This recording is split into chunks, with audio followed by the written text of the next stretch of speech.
나는 열심히 채소를 챙겨 먹어도 변비 개선이 안 된다라고 고민하시는 변비 환자분들 많은데요. 이 채소가 변비 개선의 답이 아닙니다. 이는 제가 30분이라고 얘기를 해요. 정말 반응이 그렇게 빨리 옵니다. 변비를 해소하는 데 가장 중요한 첫 번째는요.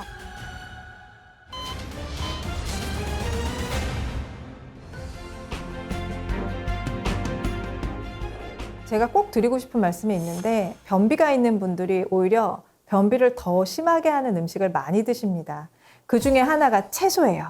보통은 채소를 덜 먹어서 변비가 왔나라고 생각하시고 갑자기 막 상추쌈, 배추쌈 막 드신다든지 아니면 샐러드를 드신다든지 채소 갈아서 만든 스무디를 드신다든지 하는 경우가 있는데 근데 노인변비의 경우에는 식이섬유가 늘어날수록 오히려 변보기가 어려워지는 경우가 생깁니다. 왜 그러냐면 장이 힘이 없어요. 그래서 식이섬유를 먹어도 밀어내지를 못하고 또 장이 건조해요. 그래서 물을 드셔도 이 충분히 부드럽게 팽창할 수가 없으니까 오히려 더 단단해져서 막혀있는 경우가 생깁니다. 그래서 식이섬유에 집착하지 마세요. 우리 몸은 따뜻해야 잘 움직여요. 배도 따뜻하게 해주고 온찜질 해주면 장의 움직임도 꼬록꼬록 될 텐데 차가운 어떤 채소 종류만 많이 먹는다고 해서 장의 운동성이 좋아지지 않거든요. 특히 고구마, 양배추 이제 장에 좋다고 해서 많이 드시는데요. 오히려 가스가 차서 복부가 팽만해지고 변보기가 어려워지는 경우가 생기니까 주의하시기 바랍니다. 고구마, 양배추가 나한테 맞나 맞지 않나 알아보는 방법은요.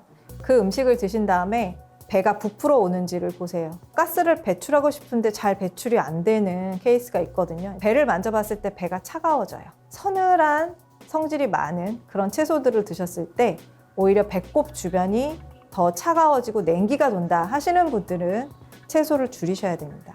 변비는 경련성 변비와 이완성 변비가 있어요. 경련성 변비는 대부분 젊은 층에 더 많은 영향을 띱니다. 예를 들어서 긴장이나 스트레스로 인해서 장이 오히려 경련이 되고 꼬이는 거죠. 그래서 이제 변을 잘 못 보고 복통이나 가스 같은 그런 증상이 생기기도 하고요. 과민성 장증후군의 경우가 이쪽에 속합니다. 특히 노인변비는 보통은 이완성 변비라고 합니다. 그 뜻은 장이 게을러졌다. 장이 힘이 빠지고 게을러졌기 때문에 변을 잘 밀어내지를 못하는 거죠. 한의학적으로는 장조변비, 장이 건조해져서 생긴다는 뜻이고요. 변이 아주 건조하고 단단해집니다. 그래서 혼자 힘으로 화장실 가기가 어렵기 때문에 관장도 하시고 뭐 물리적으로 파내야 되는 경우도 생기고 그리고 막 화장실도 물이 잘 안 내려가고 막히는 경우도 많이 생겨요. 변비가 생기게 되면 항문 출혈이나 치질과 같은 관련 질환들이 생기기도 하지만 구토, 소화불량 등의 다른 증상들이 생기면서 식욕이 떨어지고 잘 드시지 못하기 때문에 노쇠 증상이 심해집니다. 간혹 가다가 화장실에서 잘못 애쓰시다가 혈압이 오르거나 위험해지는 경우도 생길 수가 있어요. 그리고 장이 무력하다 보니 오랫동안 변을 못 보게 되면 안에서 장이 마비되거나 폐색되는 위험한 상황까지 될 수도 있으니까 미리미리 화장실 잘 가셔야 합니다. 내가 노인변비인가 알 수 있는 그런 증상들이 있어요. 변비의 기준은 일주일에 3번 화장실을 못 가면 변비라고 하는데요. 노인변비의 경우에는 진액이 많이 부족하기 때문에 건조증이 생깁니다. 예를 들어서 구강건조증이 있습니다. 입이나 혀, 목이 마른 경우 장조변비, 노인변비를 의심하셔야 되고요. 건강검진을 해보시면 장상피 화생이라는 말 들어보셨을 거예요. 또는 위축성 위염 진단 많이 받으시죠? 점막이 많이 매끄럽고 얇아졌다는 진단인데 거기에 다 분비샘이 있는데 퇴화한 거거든요. 그래서 그런 진단을 받으신 분들은 노인변비가 생길 수가 있어요. 또 하나, 변을 밀어내는 것만 느린 게 아니겠죠. 위에서 내려오는 것도 느립니다. 식사를 한 뒤에 한참 동안 더부룩하고 소화가 안 되고 입맛이 떨어질 때도 노인변비의 가능성이 있습니다. 노인변비를 개선하는 데는 식습관이 중요합니다. 진액이 말라서 장이 건조해지니까 반대로 좀 촉촉해지는 음식을 드셔야 되겠죠? 변비를 해소하실 때 대부분 물을 늘리는 것만 생각하시잖아요. 근데 안 그래요. 우리 몸의 진액은 물도 필요하고 기름도 필요해요. 특히 배변을 도와주려면 기름기가 꼭 있어야 됩니다. 변비에 들기름을 활용하는 것도 좋은 방법인데요. 원래 한의학적으로 윤장 통변한다고 해서 장을 윤택하게 하고 변을 통하게 하는 처방 속에는 기름기를 가진 씨앗 재료가 많이 들어가요. 호두, 들기름, 잣죽, 기름기가 있는 음식들이 장의 윤활유 역할을 해줍니다. 들기름의 경우에는 이제 산화가 잘 되기 때문에 냉장고에 잘 보관하셔야 되고, 열을 가하면 좀 효과가 떨어집니다. 그래서 아침에 일어나셨을 때 냉압착 들기름을 한 스푼 정도 공복에 드시는 것도 도움이 되고, 또 중간중간 식사하실 때 어떤 요리 위에다가 뿌려서 드시는 것도 좋은 방법입니다. 특히 동물성 지방이 포함된 버터도 상당히 추천을 드리는데, 이 버터 커피는 제가 30분이라고 얘기를 해요. 정말 반응이 그렇게 빨리 옵니다. 나이가 드시면 위산도 잘 안 나오고 담즙도 안 나와요. 그런데 담즙이 굉장히 변비 해소에 큰 역할을 한다는 거 알고 계세요? 담즙이 장의 운동을 자극을 해주고 장내 유해균도 많이 살균을 해주거든요. 버터를 드시게 되면 담즙 분비가 잘 돼요. 담즙 분비가 돼서 어떤 장의 윤활 작용을 도와주기 때문에 버터도 좀 드셔보시면 좋을 것 같아요.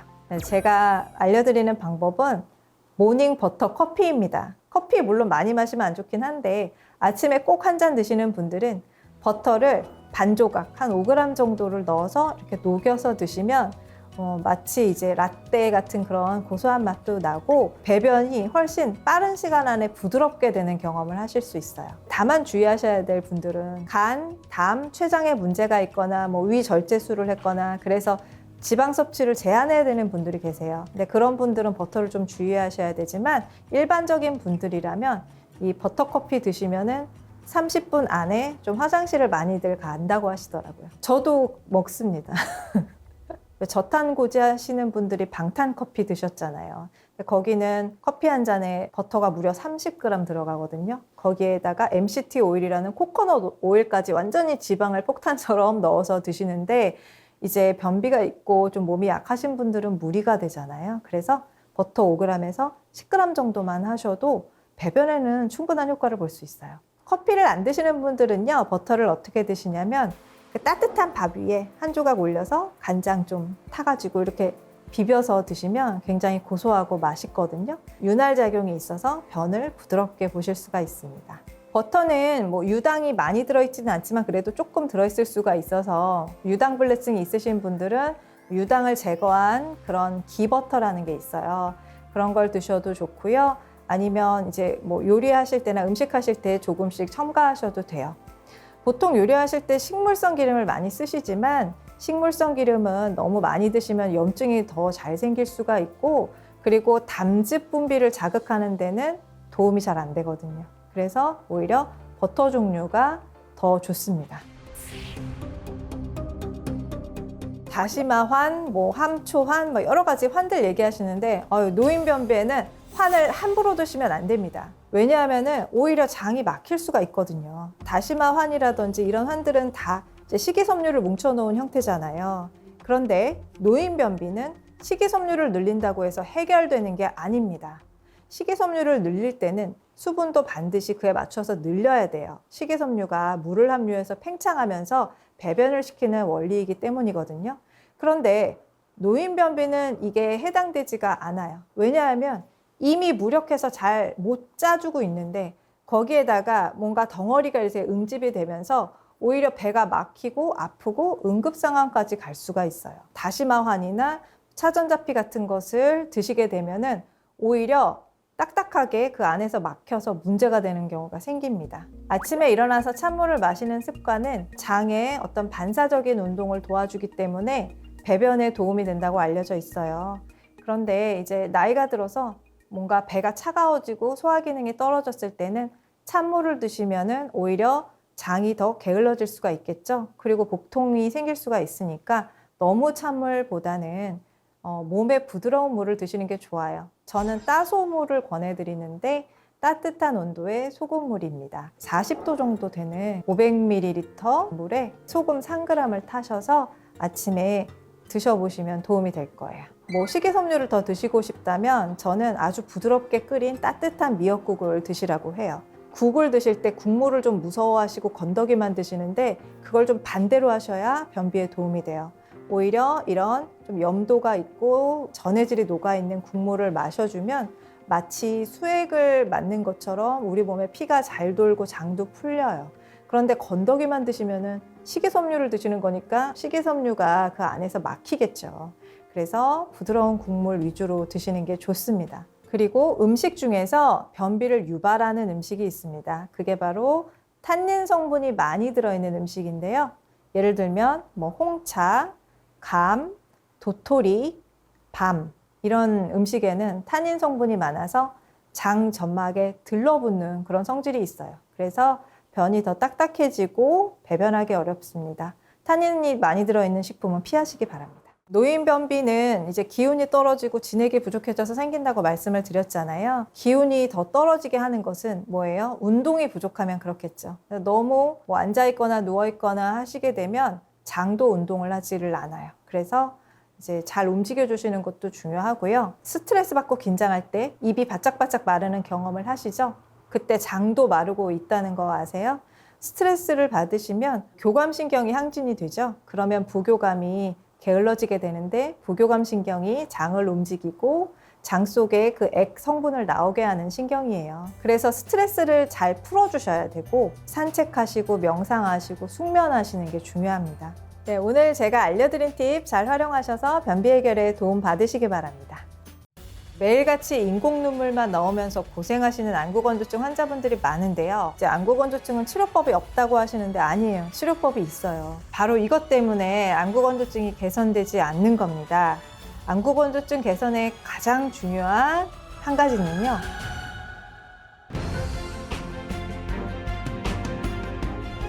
왜 우리가 되게 미운 사람 보고 눈에 가시라고 하잖아요. 눈에는 정말 작은 티끌이 들어가도 아프거든요.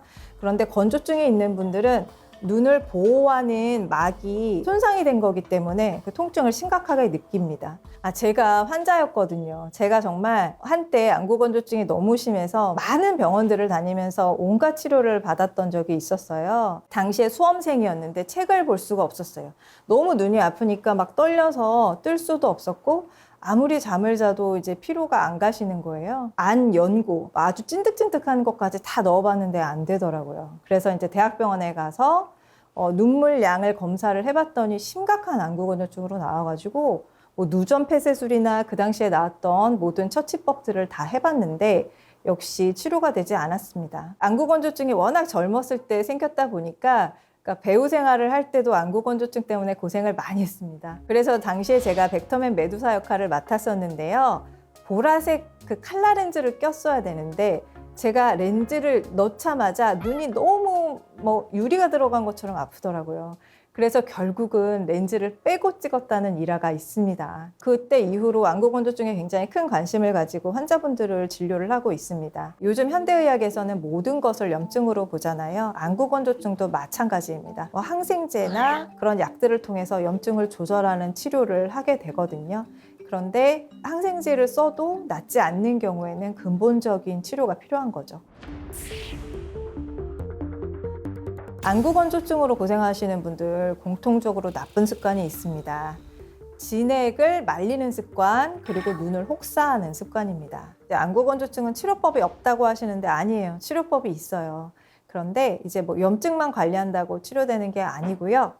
진액을 보충을 해줘야 되고 또 자꾸만 진액을 말리는 눈의 열을 잘 꺼줘야 됩니다. 제가 진액 얘기를 안 할 수가 없는데 안구건조증이나 구강건조증이나 건조증이라는 이름이 붙은 질환은 우리 몸에 진액이 부족하기 때문에 생겨요. 진액은 보통 수분 아니냐라고 말씀을 하시는데요.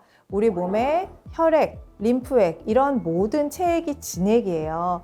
물로만 이루어져 있지 않거든요. 그래서 이 물 속에는 영양 물질이라든지 여러 가지 호르몬과 같은 그런 물질들이 많이 들어있어요. 눈물도 마찬가지예요. 눈물도 물로만 이루어져 있지 않고 눈물막은 세 가지 층으로 이루어져 있습니다. 안구 표면에서 제일 1층은 점액층입니다. 점액층은 접착제 역할을 해서 2층에 있는 수분이 안구 표면에 잘 달라붙게 해주는 역할이에요. 그리고 마지막 가장 외부에 있는 3층은 기름막이에요. 그래서 여러분들이 속눈썹 라인에 보면은 기름샘이 있다고 하잖아요. 그 그곳에서 분비된 기름층이 눈물이 잘 증발되지 않도록 이렇게 코팅해주는 역할을 하고 있어요. 진액을 말리는 습관은 내 몸에 탈수를 부르는 습관을 많이 갖고 계세요. 예를 들면 카페인과 알코올을 너무 많이 먹는다든지 아니면 물을 잘 안 마시는 분들이 많고요. 진액을 만들려면 영양이 필요하거든요. 그래서 영양이 부족하신 분들은 안구건조증이 잘 생겨요. 젊은 분들은 웬만해서는 진액이 건조해지지 않을 텐데 다이어트 하신다고 잘 안 드시고 간헐적 단식도 너무 심하게 하신다든지 채소 위주로 샐러드만 드신다든지 이런 분들은 안구건조증 확률이 높아집니다. 안구건조증에 좋은 음식은요, 의외로 당근보다는 달걀이에요. 저도 달걀 많이 챙겨 먹고 있거든요.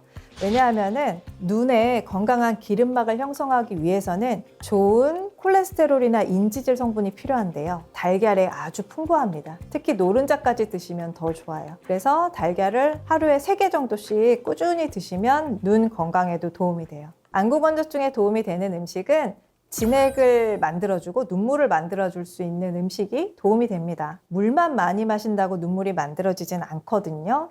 눈물은 어느 정도의 염도가 있어야 만들어집니다. 그래서 그냥 물을 마시는 것보다는 짭짤한 맛이 있는 국물을 마셔주는 게 좋아요. 예를 들어서 미역국이나 묵국 같은 것들 마시면 좋습니다. 소금물을 따로 드시는 분들도 계시거든요. 따소물이라고 하더라고요. 따뜻한 소금물. 이거는 이제 인체 염도에 맞게 0.9% 정도로 물을 따뜻하게 맞추어서 드시는 건데 물 500ml에 소금 3g 정도를 타시면 적당한 염도가 됩니다. 이 물을 준비하셔서 자주 섭취해 주시는 것도 도움이 됩니다. 그리고 체질별로 안구건조증 관리에 좋은 차가 있어요. 태음인의 경우에는 국화차나 카모마일 차가 눈을 시원하게 맑게 하는 데 도움이 되고요. 그리고 소음인의 경우에는 마리골드 차가 좋습니다. 또 눈에 열이 잘 올라오는 태양인, 소양인의 경우에는 시원한 맛을 내는 페퍼민트 차가 눈의 열을 꺼주는 데 좋습니다. 밀가루나 매운 음식은 우리 몸에서 염증을 잘 발생시키는 음식들입니다.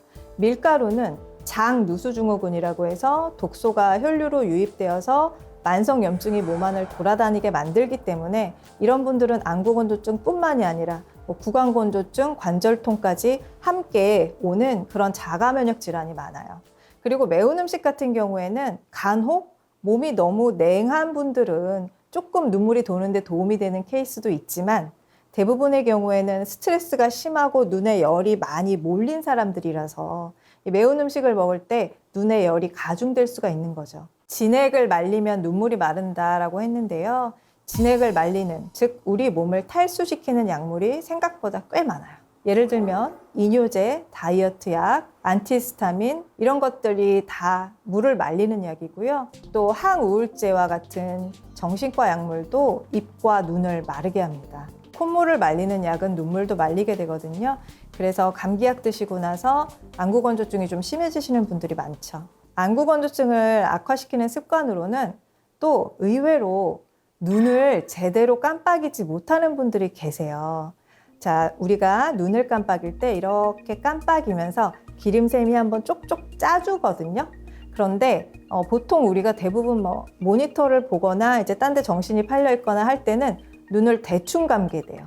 그래서 기름샘을 잘 짜주지 못하고 순환이 잘 안 되거든요. 그러지 말고 눈을 감을 때는 정말 꼭 끝까지 감고 떠야 됩니다. 여러분들 지금 한번 감아보세요.